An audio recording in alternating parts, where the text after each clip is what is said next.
Hey guys, it's Nosh here.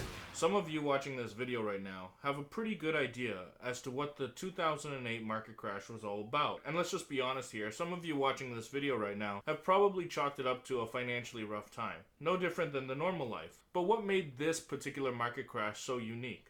Why did mortgage lending stipulations suddenly change shortly after? This video is going to walk you through what went wrong and let you as the viewer draw your own opinions as to how it could have potentially been avoided. With that being said, let's get started. It's important to clear the air and get this out of the way right from the very start. The 2008 market crash didn't just come overnight.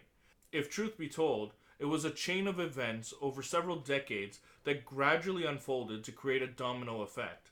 The series of decisions and actions taken by corporate America and US banks ultimately crashed the real estate market in the US and brought the US economy into a recession, with ripple effects felt all across the globe.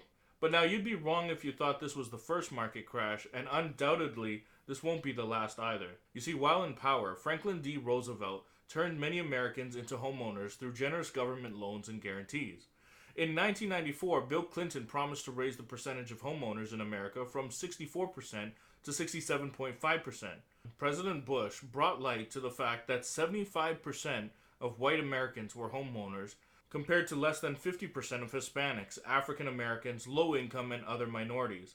It became a campaign promise to increase home ownership amongst minorities within the next 10 years, if, and as fate would have it, when he was elected. So what's the big deal surrounding home ownership in America? Well, let's remember that owning your own home has long been thought to be a tangible validation that someone was living the American dream. President Bush acknowledged that the biggest barrier to entry for minority families was saving up enough money for the down payment. Congress passed a $200 million American Dream Down Payment Fund, which would provide eligible Americans with $10,000 to be put towards a down payment as well as closing costs, allowing them to use the banks to mortgage the rest. Stop! Wait a minute.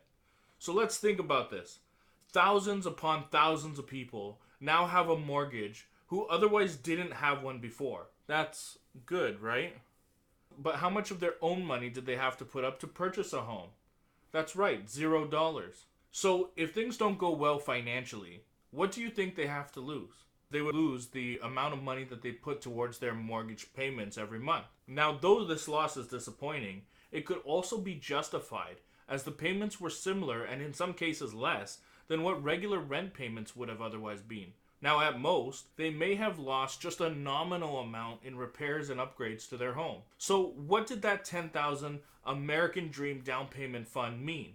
It meant that a lot of people who under normal circumstances would not have qualified for mortgages, either due to poor credit history or lack of ability to save, were now qualifying for mortgages that otherwise they could not afford. When the real estate bubble burst, many who sought off to benefit from this American Dream Down Payment Fund were actually in worse shape because of it. Many neighborhoods where low-income earners suddenly became homeowners ultimately ended up looking like foreclosure city. You see, what the American government and policymakers failed to realize is that for some, renting might be the better choice as opposed to home ownership. Now, let's understand this a bit better. If someone is living paycheck to paycheck, can they honestly afford a home? If their spending habits are more in tune with purchasing things that they want as opposed to things that they really need, do they really have the mindset required for a rather large investment? When job opportunities exist, they may be able to scrape by. However, when job opportunities are scarce, if they're unable to find employment, often they need to relocate. However, if now they are tied down to a property, how can one relocate? If there are any unforeseen expenses, such as medical expenses or funeral expenses which arise, where does that money come from? At least with renting, a family could choose to downsize or move to a cheaper rental. But now, obviously, if you own a home, that kind of flexibility goes right out the window. What made matters worse is that these individuals were not investors.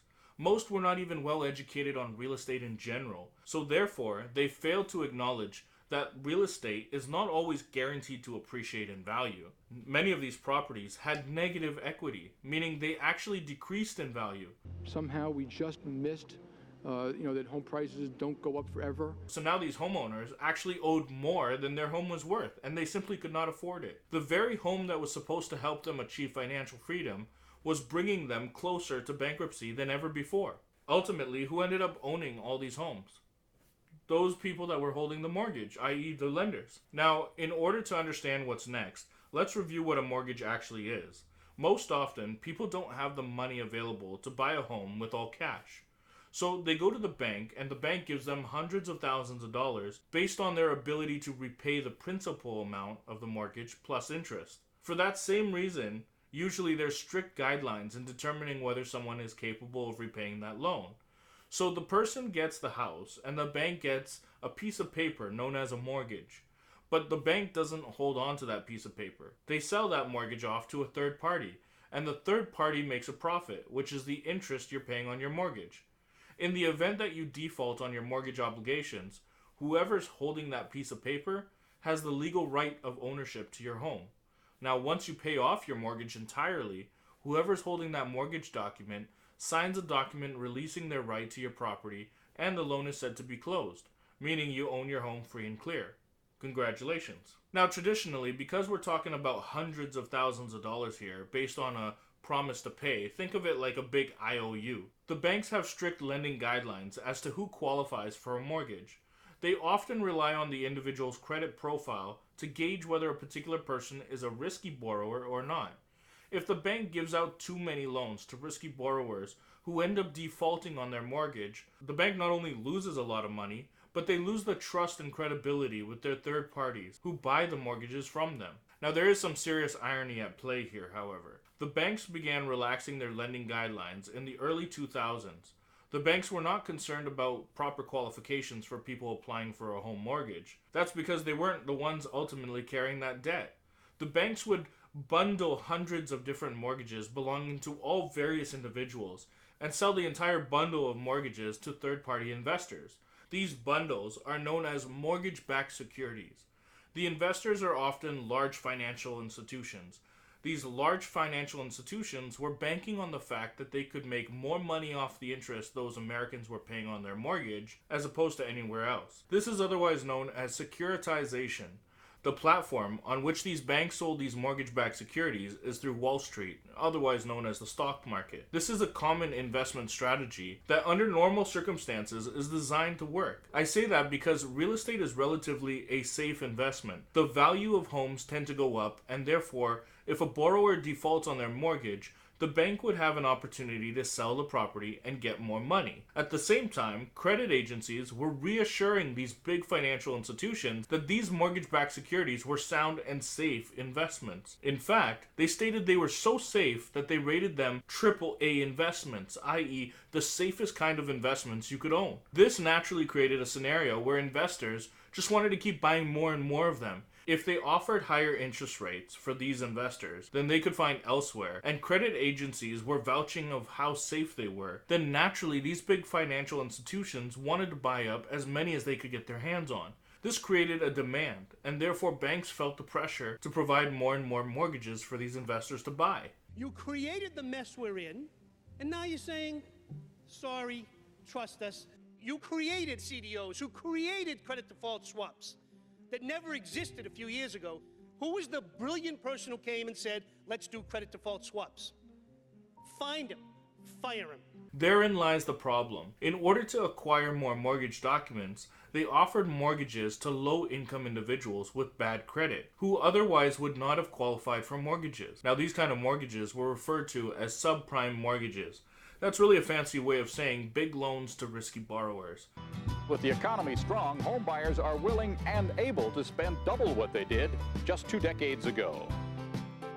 And you could just about drive by a bank and they'd throw loan paper in your car as you passed by. It became very loose. But even that wasn't enough. They approved mortgages without verifying borrowers' income. And for those who couldn't afford the mortgage, they even enticed them by artificially lowering the payments at first, only to increase the payments as time went on. This was referred to as predatory lending practices. As those large financial investors continued pouring in money to the US real estate market, They had no idea that the bank was offering such mortgages to extremely high-risk individuals that had already shown a track record through their credit report and their credit rating of inability to pay their debts on time. When you have a high interest rate, then you have high points, then you have prepayment penalties, when you have balloon payments, when you have adjustable rate mortgages, and when you layer those bad practices on top of a high interest rate, it becomes predatory. So where did it all go wrong? Well, as homes became more and more expensive, those same risky borrowers began defaulting on their mortgage payments. As the banks started to foreclose on borrowers who could not keep up with their payments, more and more homes came back on the market and were unable to sell. Again, think demand and supply. Now there was a huge supply of homes on the market and not as much of a demand for them. Therefore, the price of real estate began to fall, and fall it did. We refer to this kind of scenario as a real estate bubble. Now, remember that when you hear real estate bubble, it refers to a rapid increase in housing prices that's driven by irrational decisions. By extending credit to anybody and everybody, the banks quickly found themselves in a very vulnerable position. Now, you might be thinking, I should definitely smash that like and subscribe button down below. You're absolutely correct. You might also be thinking, well, what about the mortgage insurance? When things go wrong, banks typically have some form of insurance to prevent such a catastrophic result, right? Yes, but in this case, those were known as credit default swaps, which was unregulated and sold as insurance to these lenders. AIG was a company that sold millions and millions of dollars worth of insurance policies without there actually being enough money behind the company to back it all up. American people had to bail out AIG, but most Americans still lost 40 to 50% of their retirement plans. If we had not made that action, they would have lost 70%. As you can probably see, it wasn't just one thing, but a series of faulty systems in place that, on the surface, all appeared to look fine.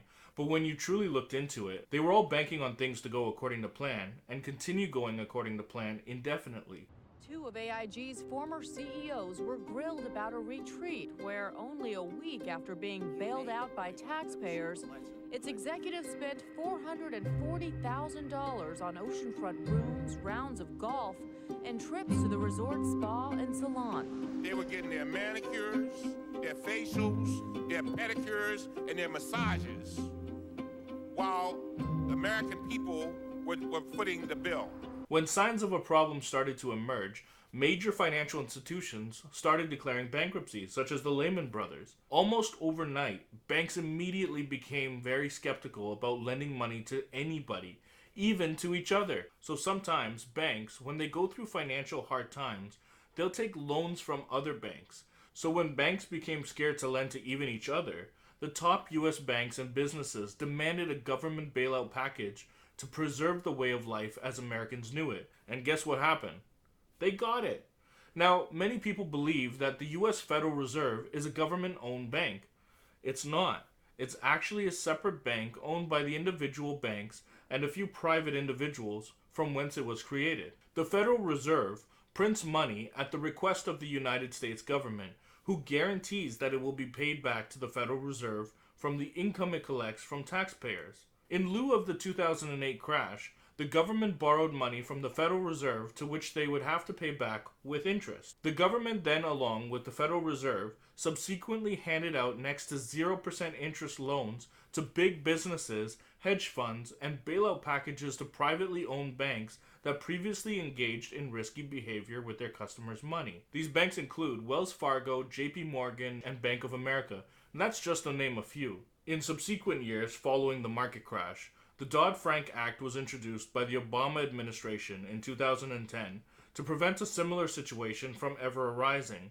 This was done by assigning new responsibilities to agencies like the Federal Deposit Insurance Corporation, which created the Consumer Financial Protection Bureau. The CFPB was charged with protecting consumers against abuses related to credit cards, mortgages, and other financial products. In 2011, an independent government accountability study found that those same private bank presidents who oversaw the risky lending practices of their banks were no other than those who also sat in the director's position of the Federal Reserve Bank and oversaw the distribution of the trillions of dollars in bailout money.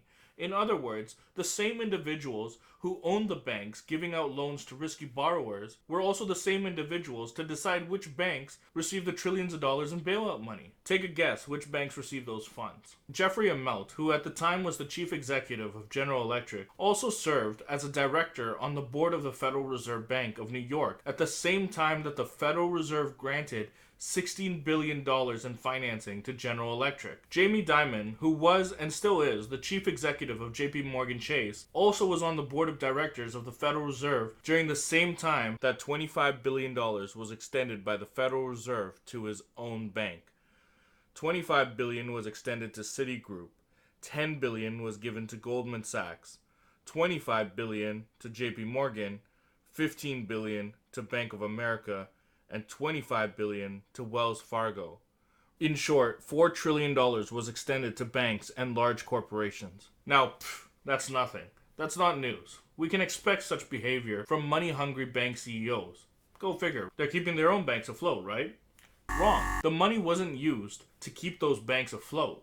Instead, they were used to ensure these large banks didn't skip a beat when it came to their profits. What kind of protections can you offer on changes for compensation policy? I mean, if the government is going to become a part owner, does that mean that the government is going to dictate compensation? You're asking me about your bonus right now, John? The US government under the Bush administration arguing that these banks were too big to fail. Remember that one?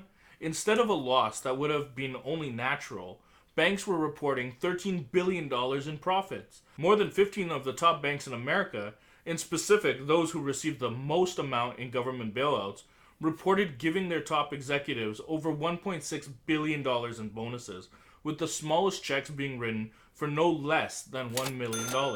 We need everybody to calm down and relax and get back to work. We shouldn't lose sight of the fact that this is all the while those affected are losing their homes, their cars, their valuables, practically the shirt off their backs, and due to the high suicide rate, their families. Not used to living on the street because I didn't know where to turn. You just cry. You're in a small van and you just want to cry all night and you just don't know where to turn. It's not uncommon when the kids first come, we have sack lunches that groups in the community have fixed for the kids. And a child will be eating her lunch and the teachers will notice that she's hiding food. And when asked, that little girl will say, well, it's for my mother. I know she's going to be hungry. And for a child to be hiding food to take care of her hungry mother is not the way things should be. If you were amongst the poor or middle class, you likely found yourself swimming in debt that would simply just not go away. The average American during the same period saw their salary decrease, and 30 million Americans lost their jobs, forcing the economy in general to come to a screeching halt. Many lost everything that they had worked so hard for so many years. There's times where he gets really frustrated at us and he'll tell us, why can't you just give us a home like other normal kids?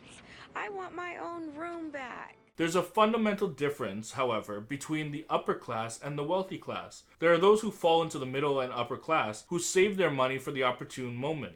When the market crash occurred and many were forced to sell their homes for a fraction of the price, some of those investors chose to relieve others of their financial burden by purchasing the distressed properties. Those looking to capitalize on a good real estate deal were met with those who wanted nothing more than to distance themselves from their mortgage obligations. These individuals in the upper class need to be separated when the comparison is drawn to those in the wealthy class who are categorized as mega-rich individuals.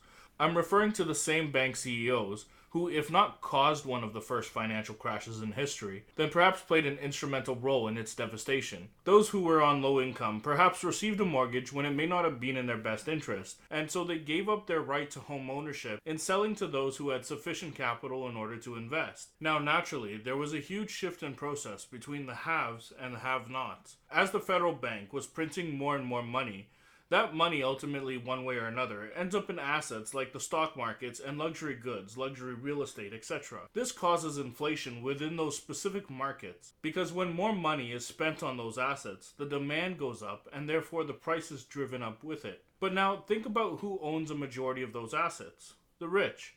And what happens to their wealth? Well, they get richer, naturally. At the same time, there is no aid for the real economy at street level, or as they would say, Main Street. Therefore, the poor stay poor, and in most cases, example losing one's home, they become poorer. There's a saying out there that goes, what's good for Wall Street is not necessarily what's good for Main Street. And what that saying simply implies is that what's good for the stock market is not necessarily what's best for the average citizen, and vice versa. Thank you guys for taking the time to watch my video. I hope you liked it, and I hope you learned something. If you did, hit the like and subscribe button down below. It helps me to grow my channel and continue putting out great content for you guys. Leave me a comment in the comment section below. I'd love to hear from you.